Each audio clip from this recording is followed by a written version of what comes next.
नमस्कार, बेबाक देख रहे हैं आप। आपके साथ मैं हूं साकिब सुमन। बेबाक में आज एक अलग मसला लेकर के हम आपके सामने हाजिर हुए हैं। एक और खतरा, एक और चुनौती इस वक्त हिंदुस्तान के सामने है, क्योंकि कोरोना एक बार फिर से वापस लौट रहा है और एक बार फिर से उसने ऐसी दस्तक देनी शुरू कर दी है।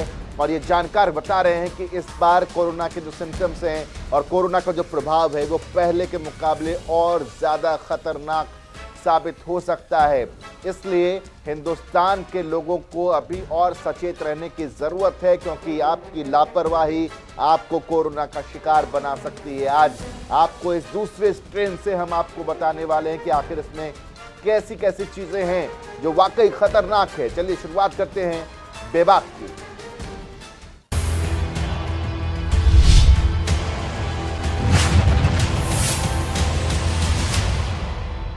बेबाक की अपनी पहली रिपोर्ट में आज हम आपको कोरोना के इस नए स्ट्रेन से रूबरू कराने वाले हैं। नया स्ट्रेन, नई मुसीबत, नई चुनौती, और इस चुनौती का सामना करने के लिए हिंदुस्तान को एक बार फिर से खड़ा होना पड़ेगा, क्योंकि ये कोरोना के सिम्टम्स, ये कोरोना का स्ट्रेन पहले वाले के मुकाबले और ज्यादा खतरनाक है। हो जाओ सावधान, आ गया नया कोरोना, पहले से ज्यादा खतरनाक। बढ़ने लगे कोरोना के केस, क्या फिर लगेगा लॉकडाउन? चीन में पनपे कोविड-19 वायरस ने दुनिया के तमाम देशों में तबाही का मंजर पैदा कर दिया। महामारी के प्रकोप से मौत का तांडव हो या आर्थिक मार, पूरी दुनिया ने झेल लिया। जहां धीरे धीरे कोरोना की मार से उबरने लगे थे, लॉकडाउन से अनलॉक की ओर बढ़ने लगे थे, वहीं एक बार फिर से कोरोना के नए स्ट्रेन ने दस्तक दे दी, जिसके ज्यादातर मामले ब्रिटेन में देखने को मिले थे। वहीं कई बड़े देशों ने एहतियातन ब्रिटेन की यात्रा पर रोक भी लगा दी थी, लेकिन फिर भी ब्रिटेन के बाद कई देशों में कोरोना के नए स्ट्रेन का प्रकोप देखा गया है। वहीं कोरोना के नए स्ट्रेन ने भारत में भी दस्तक दे दी है और एक बार फिर से कोरोना का डर सताने लगा है। महाराष्ट्र और केरल में कोरोना के बढ़ते नए मामलों से मचे हाहाकार के बीच भारत के कई राज्यों में भी कोरोना महामारी ने एक बार फिर से सिर उठा लिया है।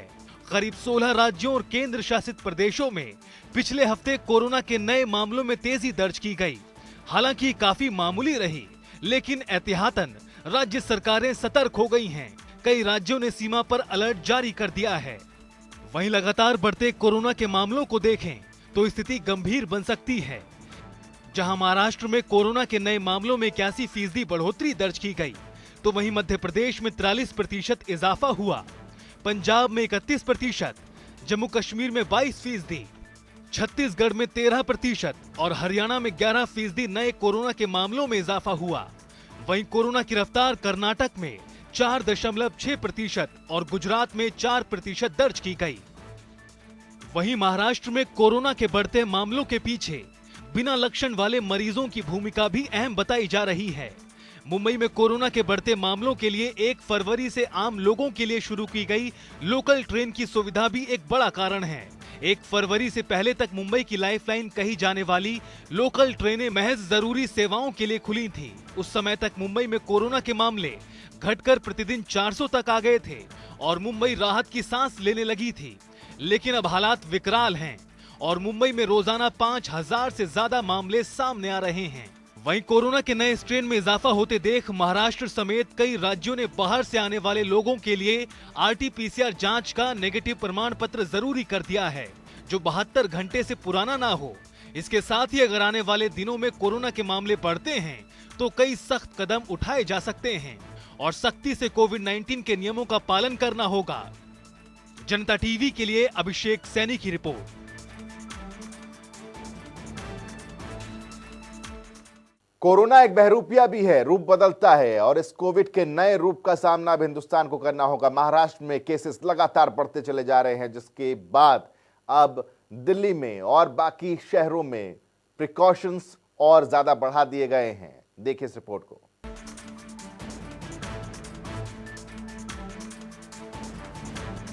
कोविड-19 यानी कि कोरोना वायरस, जिसके नए रूपों का खतरा भी है, क्योंकि हर बार जब एक वायरस संक्रमण करता है तो उसके रूप बदलने की भी संभावना होती है।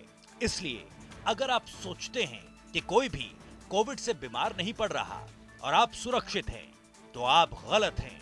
हो सकता है कि आप कोविड के मौजूदा रूप से बीमार ना हो, पर अगर आप इसे फैलने देते हैं तो आप इसके ज्यादा मजबूत रूप से संक्रमित होने का जोखिम उठा रहे हैं, क्योंकि आखिर में ये वायरस एक जीता जागता जीव है। ये जिंदा रहना चाहता है।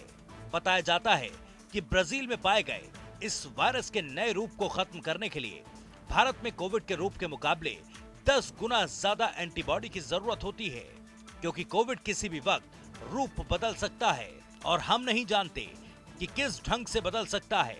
वहीं जब ब्रिटेन में कोविड का नया रूप देखने को मिला तो उसके लक्षण पहले वाले कोरोना के लक्षणों से मिलते जुलते थे, लेकिन ज्यादा संक्रामक थे। फिलहाल ये माना जा सकता है कि ज्यादातर वायरसों के मुकाबले कोविड-19 बेहद धीमी रफ्तार से रूप बदल रहा है। वहीं दोबारा संक्रमण होना आमतौर पर इस बात का संकेत होता है कि शरीर की ओर से विकसित प्रतिरोध बीमारी के विरुद्ध अब और काफी नहीं रह गया है। ये आमतौर पर वायरस के रूप बदलने के नतीजतन होता है। वहीं आपको बता दें कि कोविड-19 वायरस अपने रूप कैसे बदलता है, जिसको समझने के लिए म्यूटेशन को समझना होगा। किस तरह से म्यूटेशन होता है? सभी वायरस जीवित रहने के लिए म्यूटेट करते हैं। कुछ धीमे, इन्फ्लुएंजा, कुछ तेज, सामान्य जुकाम। ज्यादा संक्रमण ज्यादा म्यूटेशन का खतरा बढ़ाता है। कुछ म्यूटेशन बिल्कुल अलग होते हैं, पूरी तरह से नए वायरस को जन्म देते हैं। अभी तक कोविड के तीनों रूपों को पहचाना गया है। ब्रिटेन, दक्षिण अफ्रीका और ब्राजील में नए रूप मिले थे। वहीं अब आपको बताते हैं कि अब तक कोविड के नए रूप कितने घातक साबित हुए हैं। ब्रिटेन में कोरोना का नया स्ट्रेन 30 से 50% ज्यादा संक्रामक पाए गए। ब्राजील में कोरोना का नया स्ट्रेन 10 गुना एंटीबॉडीज की जरूरत। दक्षिण अफ्रीका में कोरोना का नया स्ट्रेन स्पाइक प्रोटीन में कई बदलाव पाए गए। वहीं भारत में कोविड के 5000 बदले हुए रूपों का नक्शा तैयार किया गया है। ऐसे में कोविड का खतरनाक नया रूप न महज मौजूद है, बल्कि हर नए संक्रमण के साथ बढ़ता जा रहा है। इसलिए भारत में भले ही कोविड का ग्राफ नीचे गिरता जा रहा हो, लेकिन अभी भी खतरे से बाहर नहीं आए हैं, जिसके लिए कोविड नियमों को भूलना नहीं चाहिए। ब्यूरो रिपोर्ट, जनता टीवी।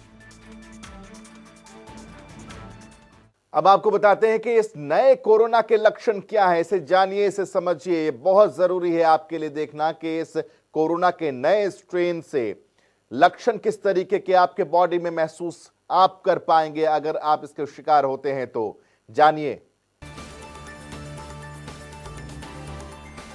दुनिया में कोरोना वायरस के नए स्ट्रेन के चलते लोगों के बीच डर का माहौल है।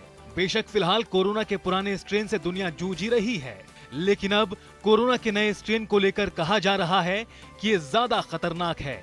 ऐसे में कई देशों ने फिर से सख्त कदम उठाने शुरू भी कर दिए हैं।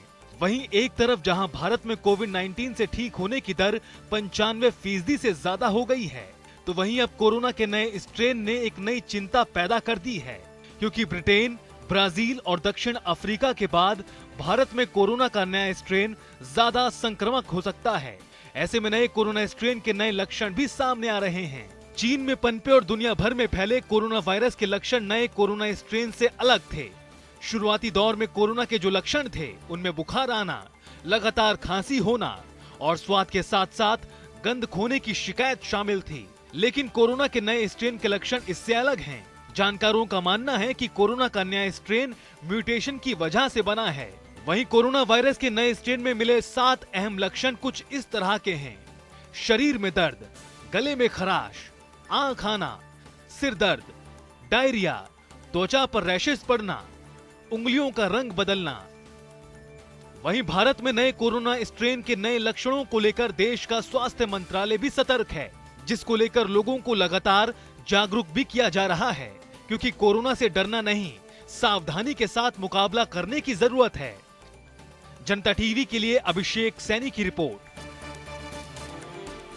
कोरोना के बढ़ते मामलों को लेकर केंद्र सरकार भी टेंशन में है। केंद्र सरकार की परेशानी बढ़ती चली जा रही है, इसलिए जो वैक्सीनेशन यानी कि टीकाकरण की स्पीड भी बढ़ाने की बात अब सामने आ रही है और इस टीकाकरण को अब प्राइवेट सेक्टर की तरफ भी जल्द से जल्द लेकर के सरकार आना चाहती है, ताकि कोरोना के इस डबल स्ट्रेन का सामना कम करना पड़े, नुकसान कम हो और हिंदुस्तान को 2020 के हालात का सामना ना करना पड़े। देश के कई राज्यों में कोरोना वायरस के मामले एक बार फिर बढ़ने के बाद केंद्र सरकार टेंशन में है, जिसको लेकर गृह मंत्री अमित शाह ने स्थिति की समीक्षा की और स्वास्थ्य मंत्रालय से टीकाकरण अभियान में तेजी लाने को कहा, ताकि कोरोना को एक बार फिर से फैलने से रोका जा सके। सरकार अब 50 साल से ज्यादा उम्र वालों को कोरोना टीका लगाने की योजना बना रही है। ऐसे में कम समय में 27 करोड़ लोगों को टीका दिए जाने का लक्ष्य पूरा करने के लिए सरकार अब अभियान में प्राइवेट सेक्टर को मंजूरी देने की तैयारी कर रही है। वहीं हेल्थ केयर और फ्रंटलाइन वर्कर्स के टीकाकरण में प्राइवेट सेक्टर मुख्य रूप से शामिल है। एक दिन में दी जाने वाली 10,000 वैक्सीन में से 2,000 प्राइवेट सेक्टर की देखरेख में दी जा रही है, जिसका मकसद टीकाकरण अभियान में और तेजी लाना है। इसीलिए प्राइवेट सेक्टर की हिस्सेदारी और ज्यादा होगी। आपको बता दें कि सरकार का एक दिन में 50,000 टीके लगाने का लक्ष्य है। अभी तक पंजीकरण करवाने वाले 67% हेल्थ वर्करों और 40% फ्रंटलाइन वर्करों को कोरोना टीके की पहली डोज दी जा चुकी है। सूत्रों के मुताबिक अभी तक 11.5 लाख हेल्थ वर्कर्स को कोरोना टीके की दूसरी खुराक दी जा चुकी है, जिनमें से 40 से 50% खुराकें प्राइवेट अस्पतालों में दी गई हैं। फिलहाल कोरोना वैक्सीन की 1 करोड़ 14 लाख से ज्यादा डोज दी जा चुकी है। इसी कड़ी में केंद्र सरकार ने सभी राज्यों से टीकाकरण अभियान में तेजी लाने को कहा है। सरकार की नजर महाराष्ट्र, केरल, पंजाब, छत्तीसगढ़ और मध्य प्रदेश में कोरोना के बढ़ते मामलों पर भी है। ब्यूरो रिपोर्ट, जनता टीवी।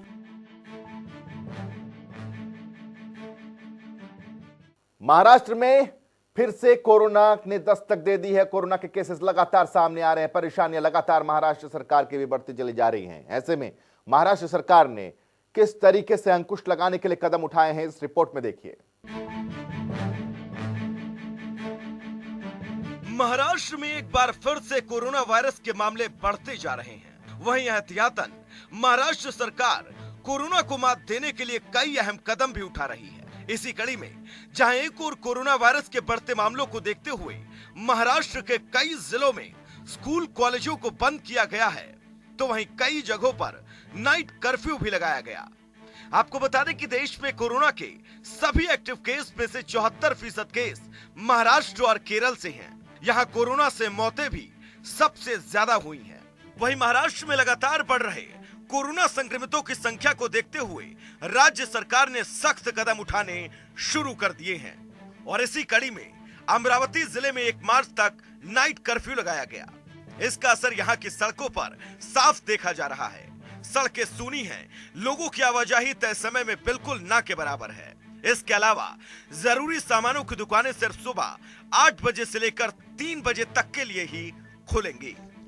वहीं पुणे और नागपुर में स्कूल, कॉलेज और ट्यूशन सेंटर 7 मार्च तक के लिए बंद कर दिए गए हैं। मार्केट सिर्फ शनिवार और रविवार को खुलेंगे। महाराष्ट्र में बढ़ते कोरोना के खतरे को देखते हुए राज्य के मुख्यमंत्री उद्धव ठाकरे पहले ही इस बात का संकेत दे चुके हैं कि अगर कोरोना को लेकर लोगों की लापरवाही इसी तरह जारी रही तो सख्त लॉकडाउन लगाने पर विचार करना पड़ सकता है। वहीं बीएमसी के मुताबिक मुंबई के लिए अगले 10 से 15 दिन काफी अहम है। मुंबई में फिर प्रशासन की तरफ से सख्ती शुरू की जा रही है। ब्यूरो रिपोर्ट, जनता टीवी। तो इसी के साथ बेबाक में आज के लिए बस इतना ही। हमारी पूरी टीम को दीजिए इजाजत, क्योंकि कल एक और महत्वपूर्ण मसले पर रिसर्च के साथ आपके सामने हाजिर होंगे। क्योंकि इस कार्यक्रम में न इधर की बात न उधर की बात, सिर्फ बेबाकी से बात। दीजिए इजाजत, नमस्कार। छोटा सा ब्रेक, खबरों का सिलसिला जारी रहेगा।